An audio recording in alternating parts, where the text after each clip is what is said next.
नमस्कार दोस्तों, OCN network में आपका स्वागत है। मैं हूं ओमकार चौधरी। हमारे देश में इधर के करीब-करीब 2 दशक में और ख़ास तौर से 2013 के बाद से इतनी तेज गति से मज़ारें बननी शुरू हुई, मस्जिदें उगनी शुरू हुई, अवैध बस्तियाँ ख़ास तौर से रेलवे लाइन के आस-पास और घुसपैठ भी बहुत बड़ी तादाद में रोहिंग्याज़ की, अ, बांग्लादेशियों की, यहाँ तक के जो पाकिस्तानी यहाँ पर लॉन्ग वीज़ा पर आए थे और ख़ास तौर से महिलाएं, वो यहाँ ना केवल बच्चे पैदा करने की एक तरीके से मशीन बन गई, बल्कि उन्होंने जो बच्चे पैदा किए उनका खान-पान, उनकी एजुकेशन, उनकी परवरिश, उनके शादी-ब्याह, उनके भी बच्चों के शादी-ब्याह और फिर वो पाकिस्तान लौटना भूल गई या अगर गई तो फिर प्रेग्नेंट होकर के आई और यहाँ फिर बच्चों को जन्म दिया। ये सिलसिला पिछले कुछ करीब 2-3 दशक में बहुत तेज गति से आगे बढ़ा और उसी के आलोक में हम देख रहे हैं कि जनसंख्या यानी जो आबादी है वो बहुत तीव्र गति से इनकी बढ़नी शुरू हुई, जिस पर बुद्धिजीवी और जो जानकार हैं उन्होंने ये चिंताएं जाहिर की कि साहब ये तो ऐसा लगता है कि बहुत नियोजित तरीके से चीज़ों को आगे बढ़ाया जा रहा है और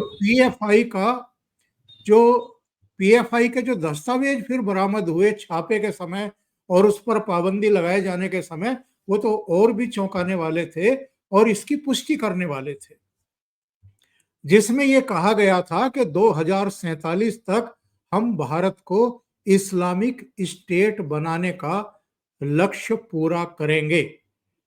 तो एक तरफ तो प्रधानमंत्री नरेंद्र मोदी हैं जो कह रहे हैं कि 2047 तक हम भारत को विकसित राष्ट्रों की पांत में ले जाकर के खड़ा करेंगे, संकल्प कर रहे हैं कि इसको सिद्ध करेंगे।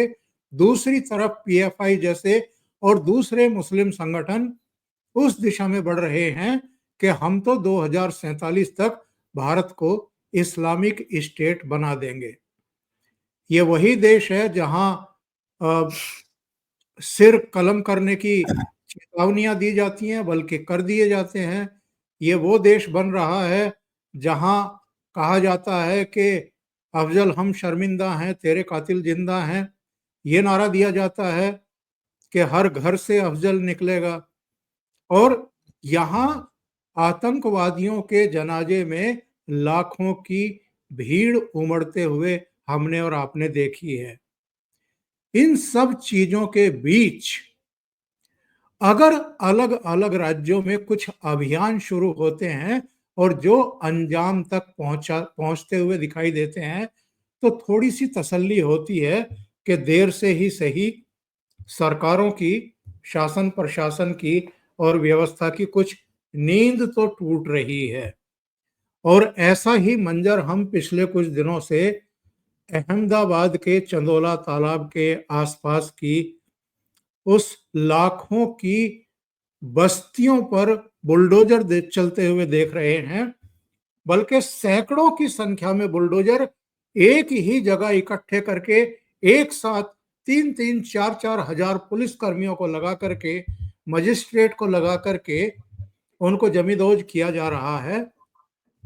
और ये अकेले जो बुलडोजर हैं ये ठीक है, योगी आदित्यनाथ के नाम से उनकी पहचान हुई और बहुत सारी सरकारों ने उससे प्रेरणा ली और अब कार्रवाइयां हो रही हैं, लेकिन अब ये कहने वालों की कोई कमी नहीं है कि सही रास्ता यही है।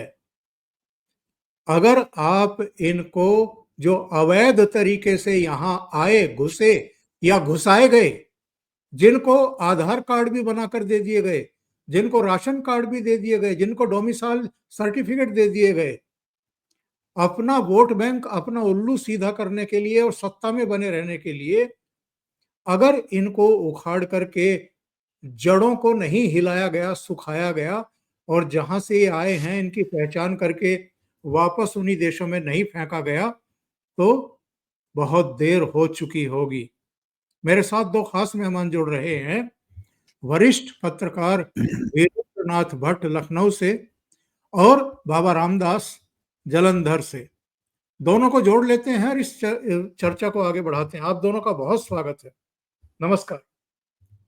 जय श्री राम। वीरेंद्र जी, सबसे पहले मैं आपके पास आता हूं। अहमदाबाद से चंदोला तालाब के आसपास के जो विजुअल्स आ रहे हैं, जरा इन पर आपकी टिप्पणी चाहूंगा। और ऐसे एक दो नहीं, सैकड़ों हजारों जगह इस समय हिंदुस्तान में हैं जहां रोहिंग्याज को, बांग्लादेशियों को, अवैध घुसपैठियों को न केवल बसाया गया है, उनको आधार कार्ड, डोमिसाइल, मिसाइल सर्टिफिकेट और तमाम दूसरी चीजें मुहैया करा दी गई हैं। ये कितना बड़ा खतरा देश के लिए बन चुके हैं, देश की आबादी के लिए बन चुके हैं। देखिए, ये खतरा तो है ही, और भारत के हर बड़े शहर में है, दक्षिण भारत में भी है, उत्तर भारत में भी है, पूर्वी भारत में भी है, पश्चिम में भी है। इनकी बहुत बड़ी संख्या बंबई में है, भिवंडी में है, नागपुर में है, जहां भी दंगा हुआ था, जलगांव में है। सब जो अहमदाबाद में जो सबसे बड़ी बात उभर के आई है कि बीजेपी की वहां पिछले 35 सालों से सरकार है, और नरेंद्र मोदी अक्टूबर 2001 से मई 2014 तक वहां प्राइम चीफ मिनिस्टर रहे 13 साल। और वहां पे 2002 में गोधरा में साबरमती एक्सप्रेस में हिंदू तीर्थयात्रियों को जिंदा जला दिया गया। उसके बाद दंगा हुआ था। उस दंगे को ये लेफ्ट कम्युनिस्टों और जिहादियों के इकोसिस्टम ने अंतर्राष्ट्रीय मुद्दा बना दिया, पूरे देश में बदनाम किया, पूरे दुनिया में बदनाम किया, बीजेपी को बदनाम किया, भारत राष्ट्र को बदनाम किया, नरेंद्र मोदी को बदनाम किया। उस जैसे जिस राज्य में 35 साल से बीजेपी की सरकार हो, उस देश में इतना बड़ा बांग्लादेशी मुसलमानों और अपराधियों का इतना बड़ा साम्राज्य पनपता रहा, ये इस बात को दिखाता है कि ये बीजेपी और नरेंद्र मोदी के खिलाफ एंटी मुस्लिम होने का प्रोपेगेंडा कितना भयानक रूप से झूठा था। कोई अंतर नहीं है अहमदाबाद के चंडोला तालाब में या पश्चिम बंगाल में कलकत्ता में, जो आज की तारीख में पश्चिम बंगाल नहीं है, वो अब वेस्ट बांग्लादेश बन चुका है। बंगाल, कलकत्ता की डेमोग्राफी बदल चुकी है। तो पहली बात तो ये जो लेफ्ट जिहादी मीडिया है और लेफ्ट जिहादी इकोसिस्टम है, ये चंडोला तालाब ने उसकी कलई खोल दी है कि 25 लाख स्क्वायर फीट से ज्यादा की जमीन खाली कराई गई है। और अहमदाबाद ऐसा शहर में इस जमीन की कीमत कितनी हजारों करोड़ में होगी, आप हिसाब लगा सकते हैं। ये बीबीसी जो अपने को बहुत बड़ा दुनिया का सबसे बड़ा महान मीडिया बताता है, लंदन वाला, इसने नरेंद्र मोदी के ऊपर 2002 के दंगों के ऊपर इसने डॉक्यूमेंट्री फिल्म बनाई और उसको इंडिया और बीबीसी लंदन में चली भी, वो इंडिया में रोकी गई। तो उसको बहुत बड़ा प्रेस की आजादी पे हमला बताया गया। लेकिन इस बीबीसी ने आज तक एक डॉक्यूमेंट्री इस पे नहीं बनाई कि आज से 15 साल पहले जब टोनी ब्लेयर ब्रिटेन के प्राइम मिनिस्टर थे और इराक में और सीरिया में वेपन ऑफ मास डिस्ट्रक्शन के नाम पर जो अमेरिका, यूरोप, नेटो की सेनाओं ने हमला किया और कम से कम 10 लाख से ज्यादा लोग मारे गए, उस पर आज तक बीबीसी ने डॉक्यूमेंट्री नहीं बनाई। और सेकेंड वर्ल्ड वॉर के बाद जब विंस्टन चर्चिल प्राइम मिनिस्टर था, जब उसने ऑस्ट्रेलिया से गेहूं और चावल जो इंडिया आ रहा था उसको मलेशिया डाइवर्ट कर दिया और बंगाल फेमिन में 50 लाख लोग मारे गए, उस पर बीबीसी की डॉक्यूमेंट्री आज तक नहीं बनी। तो अंग्रेजों के यूरोप के मीडिया के जो पाप हैं, इनकी सूची बहुत लंबी है, रात भर में गिनाऊंगा तो भी वो पूरी नहीं हो पाएगी। तो चंडोला तालाब भारतीय राजनीति का, जो सेकुलर राजनीति का जो सबसे घिनौना चेहरा है, उसको सामने लाता है कि कैसे एक व्यक्ति जो केवल अपने परिश्रम और अपने स्पष्ट दृष्टि से जिस व्यक्ति ने काम किया, और जैसा कि भाऊ महात्मा गांधी को कोट करते हैं कि find a purpose means will follow. आप अपना जीवन का उद्देश्य तय करिए, साधन अपने आप आ जाएंगे। नरेंद्र मोदी ने पूरे जीवन इसी सिद्धांत पे काम किया है, आज भी इसी सिद्धांत पे काम कर रहे हैं। तो उस आदमी को, उस व्यक्ति को, इस जैसे नेता को कितना बदनाम किया गया, चंदोला तालाब इसकी कलई खोलता है। इस और वो कौन से वहां के राजा साहब बादशाह जो थे, वो करोड़ों रुपया कमाते थे साल में, और उन्होंने उसी चंदोला तालाब में कई एकड़ में अपना फार्म हाउस खोल रखा था। सैकड़ों एकड़ के जो वहां का तालाब था उसको पाट करके वहां बस्तियां बसा ली गई। तो ये सब हो रहा था। अहमदाबाद गुजरात की राजधानी है, हालांकि उसका नाम गांधीनगर है, लेकिन वो है तो अहमदाबाद के निकट में ही, दूर थोड़ी है। आपने देखा ही है, मैं तो गया भी हूँ वहां। तो ये जो अपराध, ये जो लोकतांत्रिक राजनीति और सेकुलर राजनीति के नाम पर जो देश की एकता, अखंडता और इंटरनल सिक्योरिटी के संग जो इतना घिनौना अपराध हो रहा था, और बल्कि इसके लिए बीजेपी सरकार गुजरात की आलोचना होनी चाहिए कि आपने पहलगाम की घटना होने तक का इंतजार क्यों किया, ये कार्रवाई पहले क्यों नहीं हो गई। और गुजरात में ये समस्या है कि वहां पे श्रमिक की, लेबर की बहुत शॉर्टेज है। गुजरात में लगभग 1 करोड़ जो है श्रमिक अन्य राज्यों का है, उसमें प्रमुख यूपी है, बिहार है और उड़ीसा है, और आंध्र प्रदेश के भी हैं। तो लेबर शॉर्टेज की होने की वजह से वहां पर इस तरह की बस्तियों का बसना, इस तरह के लोगों की आबादी का जुड़ना एक उसके लिए फर्टाइल ग्राउंड प्रोवाइड करता है। तो गुजरात में, बड़ौदा में, राजकोट में, सूरत में, जामनगर में, बड़ौच में, या अलंग जहाँ पे जहाजों को तोड़ा जाता है, शिप ब्रेकिंग यार्ड है, गुजरात के हर बड़े शहर में ऐसे शहर हो, ऐसी बस्तियां बांग्लादेशियों की और रोहिंग्यों की होगी। तो ये बहुत ये आंख खोलने वाला है कि इस देश में सेकुलरिज्म के नाम पर देश के खिलाफ कितना बड़ा अपराध हो रहा था, जो अब सामने आया है। और इसकी बात कोई नहीं कर रहा है कि आपने कितने, और आज भी नरेंद्र मोदी के खिलाफ ये अभियान चलाया जाता है कि इनके राज कार्यकाल में मुसलमानों का नरसंहार हुआ, हत्याकांड हुआ, मारा गया, क्या क्या कहा गया। जितना गंदा घृणित बातें मोदी जी के खिलाफ कही जा सकती थी वो कही गई, और आज भी कही जा रही है। मौका जैसी मिलता है तो छुरा भोंकने में ये कम्युनिस्ट और जिहादी जो गठजोड़ है, ये जो है चुप नहीं बैठता। ये सबसे बड़ी इस गंदगी के ऊपर से पर्दा उठाया है चंदोला तालाब के अभियान ने। जी, बात तो आपकी सही है भट्ट साहब, लेकिन मैं इसी में एक सवाल खड़ा करता हूं। बाबा जी 13.5 साल मुख्यमंत्री रहे नरेंद्र मोदी वहां पर, और चंदोला तालाब के आसपास अवैध अतिक्रमण होते रहे। क्या इसलिए आप चुप रहेंगे, या आपके बाद भी जो मुख्यमंत्री रहे वो चुप रहेंगे, या आपसे पहले जो भी रहे, केशुभाई पटेल रहे या दूसरे लोग रहे, वो इसलिए चुप रहेंगे कि उन पर मुसलमान विरोधी होने का आरोप ना लग जाए? तो इतनी बड़ी बस्ती बस गई वहां, लाखों लोग बस गए, अपना जीवन यापन भी कर रहे हैं, बच्चे भी पैदा कर रहे हैं, तमाम अवैध गतिविधियां भी। अब तो वहां के गृह मंत्री का भी बयान आ रहा है कि हमने तो इस बस्ती को अगर उजाड़ा है तो हमने ये बंद कर दिया, हमने वो बंद कर दिया, हमने जो अवैध काम हो रहे थे वो बंद कर दिए।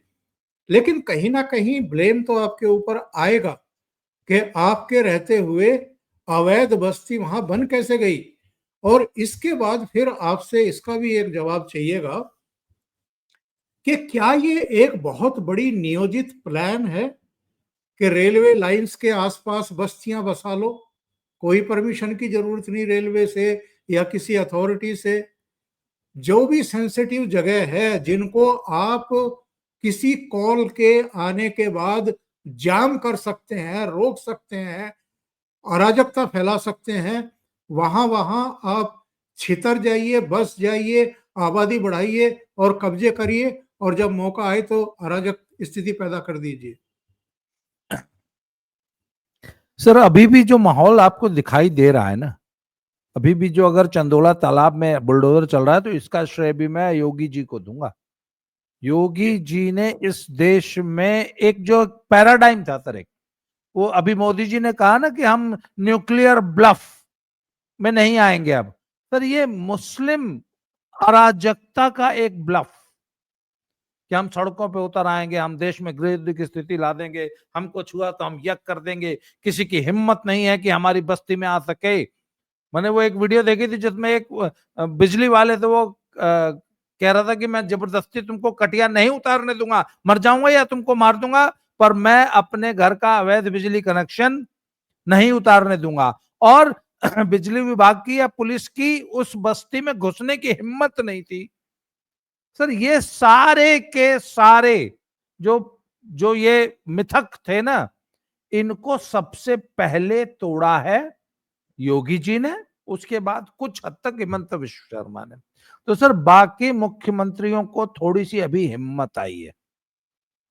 और मैं एक बात बता दूं सर, अभी तो ये जो भी अभियान सीमित है ना, ये हम इसलिए कर पा रहे हैं कि हमने वो बांग्लादेशी और रोहिंग्या का एक पर्दा है, उसके पीछे छुप के ये काम हो रहा है। सर बांग्लादेशी और रोहिंग्या ही नहीं, डेमोग्राफी चेंज, डेमोग्राफी बम भारत के हर कोने में पसर रहा है। मैं आपको पंजाब की बात बताता हूं, इतने सुनियोजित तरीके से पूरे पंजाब में, पूरे हरियाणा में, पूरे हिमाचल में, सर हिमाचल में जो इतनी बड़ी अपराइजिंग हुई और संजौली मस्जिद से जो अभियान शुरू हुआ, और शहर के हर, मतलब हिमाचल के हर शहर में हर 2 दिन बाद एक स्वतः स्फूर्त हिंदू संगठनों द्वारा जो विरोध प्रकट किया गया। आप समझ लिए कि स्थानीय जनता कितनी त्रस्त थी इनके अत्याचारों से, और वो देख रही थी कि ये डेमोग्राफी चेंज करके हमारे प्रदेश को, हमारे शहर को किस तरह बर्बाद किया जा रहा है। परंतु सर सबसे बड़ी प्रॉब्लम है ना, सैम पित्रोदा जैसे लोग और रवीश कुमार जैसे लोगों का आप क्या करेंगे। रवीश कुमार कहता है क्या हो जाएगा यदि मुस्लिम जो है बहुसंख्यक हो जाएंगे देश में। सैम पित्रोदा कहता है कि क्या हुआ अगर 2-4-10 करोड़ बांग्लादेशी रोहिंग्या आ जाते हैं तो आपको उनको अपने यहां बसा लेना चाहिए। सैम पित्रोदा। और एक बात बताइए ना, अभी जब ये ऑपरेशन सिंदूर चल रहा था तो एक एनजीओ जो है उसने देश में झूठी खबर फैलाई कि पता नहीं कितने 45 रोहिंग्याओं को समुद्र में फेंक दिया गया। सर वो सरेआम मुसलमानों को भड़का के सड़कों पे उतारने का एक षड्यंत्र था, उसके खिलाफ जिसने ये खबर फैलाई थी, और मैंने सुना वो याचिका लेके सुप्रीम कोर्ट तक गया था। तो सर ऐसे लोगों को कोर्ट ने खारिज कर दिया, भगा दिया। हाँ सर उसको गिरफ्तार करना चाहिए था, कोर्ट से सिर्फ भगाने पर कि तुम ऐसी झूठी अफवाह फैला रहे हो, वो भी तब जबकि देश जो है युद्ध के मुहाने पर खड़ा है। अच्छा सर एक बात बताइए, अभी भी ये जितनी भी कार्रवाई आपको सुनाई दे रही है, मैं अमित शाह जी ने कहा कि मैं हर 15 दिन बाद रिव्यू करूंगा, मुझे रिपोर्ट कीजिए कि आपने कितने रोहिंग्या और बांग्लादेशियों को पकड़ा और कितनों को डिटेंशन सेंटर में डाला, कितने को डिपोर्ट कर रहे हैं, क्या कर रहे हैं। सर ये सिर्फ भाजपा शासित प्रदेशों में ही उनका डिक्टेट क्यों चल रहा है? वो सिर्फ भाजपा शासित राज्यों के गृह मंत्री हैं या पूरे देश के गृह मंत्री हैं? पंजाब में उनका, पंजाब में ऐसी कोई कार्रवाई क्यों नहीं दिखाई दे रही है? क्या पंजाब में रोहिंग्या और बांग्लादेशी नहीं आके बसे हुए? सर पंजाब में जालंधर शहर में कम से कम 1 लाख रोहिंग्या बांग्लादेशी मिलेगा आपको, कम से कम 1 लाख। उनके खिलाफ मैंने कोई अभियान नहीं चलता देखा। अच्छा सिर्फ मैंने कहा ना, सिर्फ रोहिंग्या बांग्लादेशी नहीं, उत्तराखंड के एक एक नगर को वहां पे सुनियोजित तरीके से 2-2, 2,500, 3-3 हजार बाहर से बुला के गोल टोपी वाले बसाए जा रहे हैं, और बाकायदा उनका सबसे पहला जो काम किया जाता है स्थानीय राशन कार्ड, स्थानीय डॉक्यूमेंट्स और वोटर लिस्ट में नाम। अब है सर क्या कि उत्तराखंड, गोवा, हिमाचल जैसे जो राज्य हैं, इसमें अगर एक कॉन्स्टिट्यूएंसी में आप सिर्फ 2-2.5 हजार वोटर नए खड़े कर, तो इन छोटे राज्यों की कई सीटें ऐसी हैं सर, आप 5 से 10 सीटों पे मात्र 2,500 वोट अगर इधर से इधर हो जाए तो 10 सीटें इधर से उधर हो जाती, चुनाव का परिणाम पलट जाता है। और सर ये सुनियोजित तरीके से छोटे राज्यों में ये काम चल रहा है, फिर उसमें चाहे हरियाणा हो, चाहे पंजाब हो, चाहे हिमाचल हो, चाहे झारखंड हो, चाहे गोवा हो, चाहे गोवा हो, और चाहे ये छत्तीसगढ़ हो, जहां छोटे छोटे राज्य है, जहां छोटी छोटी कॉन्स्टिट्यूएंसीज हैं, जहां हार जीत का अंतर 2-4-5, ज्यादातर सीटों का हार जीत का अंतर 2-4-5 हजार होता है। तो इन राज्यों में इन विधानसभा, सर दिल्ली में आम आदमी पार्टी ने सुनियोजित ढंग से हर एक विधानसभा में सरकारी जमीनों पे रातों रात कब्जे करके एक झुग्गी माफिया खड़ा किया गया, और 5,000 से लेके 50,000 में एक झुग्गी बिकी, और रातों रात 2-2, 2,500 हजार लोगों को लाके उस कॉन्स्टिट्यूएंसी में बसा दिया गया, और अगले दिन ही आम आदमी पार्टी ने उन सबका नाम वोटर लिस्ट में शामिल कर दिया। ऐसा दिल्ली की सभी सीटों पर किया गया, अपना वोट बैंक खड़ा गया। इस बार जब वो चिल्ला रहा था ना चुनाव से पहले, ये हमारा वोटर हटाया जा रहा है, हमारा वोटर लिस्ट में नाम हटाया जा रहा है, राहुल गांधी भी चिल्ला रहा था और अरविंद केजरीवाल भी जो चिल्ला रहा था वो यही था कि इन्होंने जो फर्जी वोटर खड़े किए थे उनको चुनाव आयोग ने सुनियोजित तरीके से विद ड्यू प्रोसेस प्रोटोकॉल को फॉलो करते हुए, पूरा स्टैंडिंग ऑपरेटिंग एसओपी जो होता है उसको पूरा फॉलो करते हुए संवैधानिक तरीके से उन सभी लोगों को वोटर लिस्ट से हटाया, जो कि अवैध बस्तियों में, अवैध इलीगल एनक्रोचमेंट वाली झुग्गियों में एड्रेस देके वोटर लिस्ट में शामिल हुए थे। तो सर ये जो अभियान है, एक तो ये रुकना नहीं चाहिए, नंबर 1, ये देश के सभी राज्यों में चलना चाहिए, नंबर 2 सभी राज्यों और यूटीज में, और नंबर 3 ये सिर्फ रोहिंग्या और बांग्लादेश तक सीमित नहीं रहना चाहिए। डेमोग्राफी चेंज करने की नीयत से जो षड्यंत्र पूर्वक छोटे राज्यों की डेमोग्राफी चेंज करने की कोशिश हो रही है, और इसमें ज्यादातर लोग बंगाल, बिहार, उत्तर प्रदेश से लाके इन छोटे राज्यों में बसाए जा रहे हैं। उत्तर प्रदेश में सर, पश्चिमी उत्तर प्रदेश के मैं समझता हूं कि कुल माइग्रेंट्स की संख्या जो मुस्लिम माइग्रेंट्स हैं वो करोड़ों में होगी। जी वीरेंद्र जी, सोमनाथ के आसपास भी पिछले दिनों काफी अवैध निर्माण जो है वो गिराए गए थे, और इसी तरह का मंजर हमें वहां भी देखने को मिला था। द्वारका में भी हुआ था सर। हाँ, द्वारका में भी हुआ था और उधर भी हुआ था, दोनों जगह हुआ है। ये जो इस समय हम बदला हुआ माहौल देख रहे हैं, क्या पहलगाम की घटना टर्निंग पॉइंट थी, जिसके बाद अमित शाह का आदेश आया कि जितने मुस्लिम हैं वो 48 घंटे में भारत छोड़ दें, और जो नहीं छोड़ रहे थे उनको डिपोर्ट करने का भी आदेश आ गया, और ये भी कहा गया कि आवर्जन कानून में अब ये व्यवस्था है कि यदि आप छुपे रहते हैं, कहीं वापस नहीं जाते हैं, तो आपको 3 से लेकर के 10 साल तक की, 7 साल तक की सजा हो सकती है, और 5 से लेकर के 10 लाख तक का जुर्माना हो सकता है। तो ये एक शुरुआत है। जितने भी अवैध घुसपैठिए यहाँ आकर के बस गए हैं, जम गए हैं, जो हमारे संसाधनों पर बहुत बड़ा बोझ बन गए हैं, और जो हमारी युवा पीढ़ी के रोजगारों को भी खा रहे हैं, एक साफ सफाई का अभियान एक तेज गति से आगे चलाया जाए, बढ़ाया जाए। उससे कह रहे हैं आप? जी हाँ। देखिए, पहली बात तो ये है कि सबसे आसान तरीका है कि हम बीजेपी सरकार की और नरेंद्र मोदी की, अमित शाह की आलोचना कर दें। दूसरी चीज ये है कि हम देखें हमारा जो पॉलिटिकल सिस्टम है, जो हमारी प्रशासकीय व्यवस्था है, उसमें उसकी सच्चाई क्या है, और वो किसी सरकार के ऊपर क्या क्या सीमाएं, क्या क्या लिमिटेशन इम्पोज करता है, क्या क्या उनके आगे उनके ऊपर बंधन डालता है, और उन बंधनों को कैसे योगी जी ने तोड़ा, और जिसको अब अन्य राज्यों के लोग मान रहे हैं। जैसे यूपी के 8-7 जिलों में जिस तरीके से अवैध मस्जिदें, मदरसे, दरगाहें, मजारे फर्जी जो भारत नेपाल सीमा में बनी हुई थी, बहराइच में और सिद्धार्थनगर में और बलरामपुर में, गोंडा में और श्रावस्ती में, उन सबको तोड़ा गया।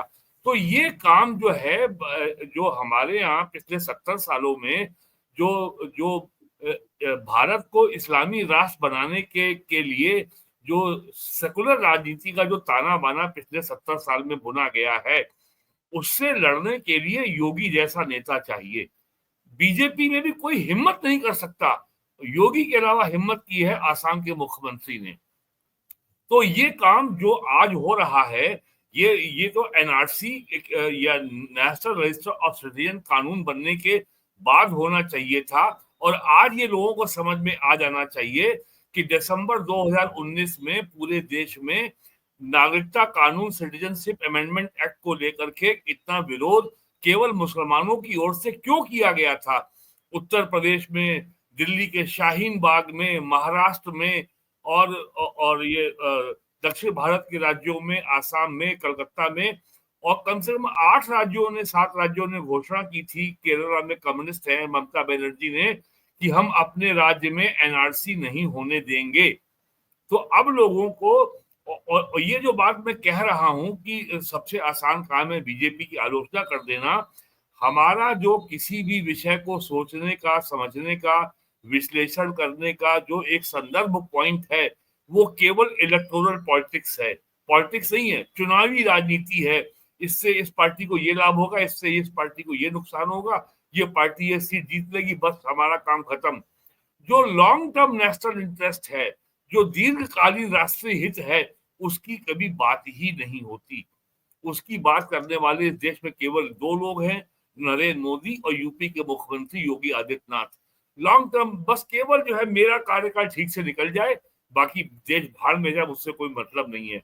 तो ये जो अब जो काम हो रहा है, ये केवल पहलगाम का सेंटीमेंट अगले 6 महीने में, 8 महीने में खत्म हो जाए और आप इसको रोक दें, ऐसा नहीं होना चाहिए। इसको it has to be a long term sustain program. इसको महाराष्ट्र में चलाने की जरूरत है, हैदराबाद में, बेंगलुरु में, गुजरात में, उत्तर प्रदेश में, बंगाल में, बिहार में, पंजाब में, झारखंड में, आसाम में, हर जगह ये समस्या, और उत्तराखंड में। और लोगों को ये अंदाजा नहीं है कि डेमोग्राफी यानी आबादी का कैरेक्टर आपका भविष्य तय करता है। Demography is destiny. याद कर लीजिए, कराची में और लाहौर में आपको 1947 में हिंदुओं का बहुमत था, आज ढूंढे नहीं मिलते। तो डेमोग्राफी ही आपका भविष्य है। और आज ही खबर छपी है दैनिक भास्कर में, मध्य प्रदेश का सागर जिला है बुंदेलखंड का, वहां पर एक मोहल्ला शनिवारिया या शुक्रवारिया है, वहां पे मुस्लिम बहुल मोहल्लों से 20 लाख 25 लाख के मकान मुसलमान हिंदू लोग मुसलमानों को 3 लाख 4 लाख 5 लाख में बेच के भाग रहे हैं। यही काम संभल, वीरेन जी, यही संभल काम देख लीजिए, वहां पे हो संभल चुका में है। 47 में क्या था और आज क्या है। और भोपाल में आज भी ये हो रहा है, जबकि लगातार वहां बीजेपी की सरकार है। तो लोगों को ये कि किस पार्टी को लाभ होगा, किस पार्टी को हानि होगी, जरा इससे ऊपर उठें, अपने परिवार और अपने समाज का भविष्य का, आने वाली पीढ़ियों का भविष्य को देखें, और ठंडे दिमाग से जरा इसके बारे में अपने विचार को और अपनी सोच को, शक्ति को विकसित करें, उसके बाद अपना विचार बनाएं। और कूद करके सोशल मीडिया पे एक टिप्पणी कर देना, या या जो कुत्ता घसीटी होती है हिंदी के टीवी चैनलों की डिबेट में, उससे लोगों को बचना चाहिए। और कौन नेता क्या जो है ज्यादा बोलने में प्रवीण है, कौन ज्यादा काबिल है, ये विषय नहीं है। विषय ये है कि किस विषय पे चर्चा हो रही है, और आपको क्या उस विषय को समझने में कोई सहायता, कोई नई दृष्टि मिल रही है, या केवल आप टीवी में उस डिबेट को इसलिए देख रहे हैं कि आपका मनोरंजन हो रहा है। ये बात बहुत साफ समझ लीजिए। और जिस तरीके से अरविंद केजरीवाल जैसा ठग दिल्ली में 10 साल राज करके ले रहा, 50,000 करोड़ रुपए कमा ले गया, एजुकेशन में, स्वास्थ्य के नाम पे उसने इतना बड़ा घोटाला किया, एक नया बड़ा हॉस्पिटल नहीं बना, एक नया स्कूल कॉलेज नहीं बना। और वो आदमी कहता था कि हमारा सिसोदिया का एजुकेशन मॉडल तो जापान से लोग देखने आ रहे हैं, क्या क्या बोला जाता था। और टीवी चैनलों को उसने दवा के विज्ञापन दिया, साल में 1,000 करोड़ रुपए खर्च करता था, तो किसी भी टीवी चैनल में, किसी भी अखबार में उसकी सरकार के बारे में एडवर्स रिपोर्ट नहीं आती थी। यही काम वो पंजाब में कर रहा है। पंजाब बॉर्डर स्टेट है, वो बहुत ही संवेदनशील एरिया है। तो लोगों को हर पॉलिटिकल पार्टी अपने हित का संरक्षण करने में सक्षम है। उसे आपके सलाह की आवश्यकता नहीं है, आपके ज्ञान की आवश्यकता नहीं है। नरेंद्र मोदी के पास वो इतने सक्षम हैं, उनके पास इतना बड़ा तंत्र है, वो देश हित में क्या करना है वो उनको हमसे बेहतर मालूम है, और वो कर भी रहे हैं, करके दिखा भी रहे हैं। वो रोज सिद्ध भी करते हैं। उन्हें किसी हमारे प्रमाण की जरूरत नहीं है। लेकिन एज ए नागरिक हमारी भी जिम्मेदारी है। सारा काम जो है सरकार नहीं करती, सारा काम प्रधानमंत्री नहीं करता। एक जागरूक नागरिक के रूप में हमारी भी कुछ जिम्मेदारी है। लेकिन हमको लगा कि वो हमको मुरादाबादी जो बिरयानी है वो प्लेट मिल रही है 50 रुपए की, वो हिंदू वाले क्या मिल रही है 100 रुपए की। तो 50 रुपए की दबा के खाओ। जरा इस पे सोचें। बाबा जी, ये जो बार बार कहा जाता था कि कागज नहीं दिखाएंगे, तो यही फॉल्ट लाइन थी जो अभी पहलगाम घटना के बाद अमित शाह ने कहा कि 48 घंटे में देश छोड़ दें, और उसके बाद फिर पता लगा कि ये कागज क्यों नहीं दिखाना चाहते थे। असल में सर, ये जो कागज नहीं दिखाने का दुस्साहस भरा, ये जो दंभ भरा, जो इनकी जो अभिव्यक्ति थी ना, इसके पीछे राहुल गांधी, अखिलेश यादव, लालू प्रसाद यादव और ममता बनर्जी जैसे leaders, political party, Arvind Kejriwal जैसे लोग, एनजीओस, हमारा मीडिया, रवीश कुमार जैसे हमारे मीडिया कर्मी, मीडिया हाउसेस, न्यूज लॉन्ड्री और स्क्रॉल और स्क्विंट और द प्रिंट और ये वायर और आरफा खानम शेरवानी जैसे लोग कह रहे कहां से दिखाएगा कागज, कहां से दिखाएगा। ऐसे लोग और सबसे बड़ा दोषी हमारा सुप्रीम कोर्ट। सर, हल्द्वानी में रेलवे की जमीन पर 50,000 से ज्यादा अवैध रोंगिया, बांग्लादेशी और अवैध बसे हुए हैं, और जब उनको हटाने की पूरी तैयारी कर ली तो सुप्रीम कोर्ट ने स्टे दे दिया कि पहले इनके रहने की व्यवस्था कीजिए। मतलब हमारे दामाद लगते हैं क्या? मतलब उत्तराखंड के दामाद हैं कि उनके पहले रहने की व्यवस्था की जाएगी? सर, मैं आपको एक चीज और बताता हूं। मुजफ्फरनगर का दंगा हुआ मुलायम सिंह के राज में, तो सर मुजफ्फरनगर से जो लड़के डिस्प्लेस हुए, जो परिवार डिस्प्लेस हुए, तो ये मुनव्वर हसन की जो फैमिली थी कैराना में, इन्होंने सर एक बहुत बड़ा एग्रीकल्चरल प्लॉट का इंतजाम किया तुरंत, और बिल्कुल दाम के दाम में 25-25 गज के प्लॉट बेचना शुरू किया। उन लोगों को बाकायदा न्योता दे दे के बुलाया और अपने इलाके की मुस्लिम लड़कियों से उनसे शादी की, पहला काम। और उस कॉलोनी का नाम है जमाई कॉलोनी, और ये कैराना में नई बसी है, टोटली अवैध है। और ऐसी कॉलोनियों में जो लिविंग कंडीशंस होती है उनका अंदाजा आप लगा सकते हैं, न पानी न सीवर, मतलब वह मक्खी मच्छर गंदगी। सर, कोई अगर आपका दर्शक कैराना का होगा तो मेरी इस बात को ताकीद कर देगा।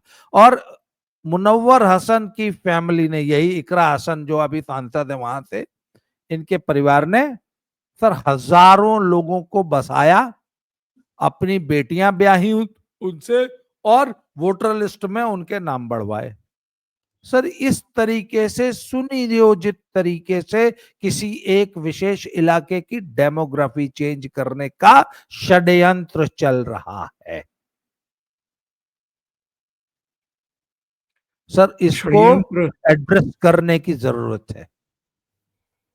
षड्यंत्र बहुत बड़ा है, और मुझे लगता है कि जो फॉल्ट लाइन है वो पकड़ में आ गई। पता तो पहले भी होगा, लेकिन पहलगाम की घटना ने ये उधेड़ दी, सामने ला दी। अब इससे निपटने की जिम्मेदारी जितनी केंद्र की है उतनी राज्य सरकारों की भी है और नागरिकों की भी है। ये नागरिकों का भी दायित्व है कि अपने आसपास अगर संदिग्ध लोगों को, अपरिचित लोगों को देख रहे हैं, फैमिलीज को देख रहे हैं, तो उनकी सूचना पुलिस स्टेशन में जरूर दे दें, ताकि उनको वापस भेजने का इंतजाम हो सके। और जहां जहां इस तरह की बस्तियां बसाई जा रही हैं सरकारी जमीनों पर या दूसरी जगहों पर, उनको भी वैसे ही ध्वस्त किया जाए जैसे अभी चंदोला तालाब के पास हम अहमदाबाद में देख रहे हैं। वीरेंद्र नाथ भट्ट साहब और बाबा रामदास जी, आप दोनों जुड़े और एक बहुत ही महत्वपूर्ण मुद्दे पर चर्चा की। बहुत बहुत धन्यवाद आपका। Thank you so much. जय श्री राम। नमस्कार।